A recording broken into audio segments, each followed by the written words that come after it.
agriculture association of Bangladesh এক ঐতিহ্যবাহী ঢাকা মহানগর উত্তর এবং ঢাকা মহানগর দক্ষিণ এবং ঢাকা চ্যাপ্টার কর্তৃক আয়োজিত আজকের এই মহতি ইফতার অনুষ্ঠানে কোরআন খতমের এবং গরিব অসহায় দুস্থ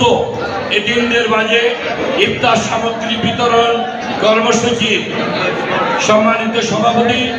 ঢাকা মহানগর উত্তরের অ্যাবের আহ্বায়ক বিশিষ্ট কৃষিবিদ শফিল আলম দিদার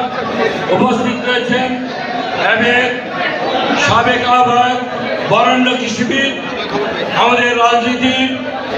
শিক্ষাগুরু দীর্ঘ সময় বয়োজ্যেষ্ঠ কৃষিবিদ বিগত 17 বছর আন্দোলন সংগ্রামে রাজপথে এই কৃষি সেক্টরে জাতীয়তাবাদী আদর্শের পতাকাকে উড্ডীন করে রেখেছেন গ্রাম শ্রম ত্যাগ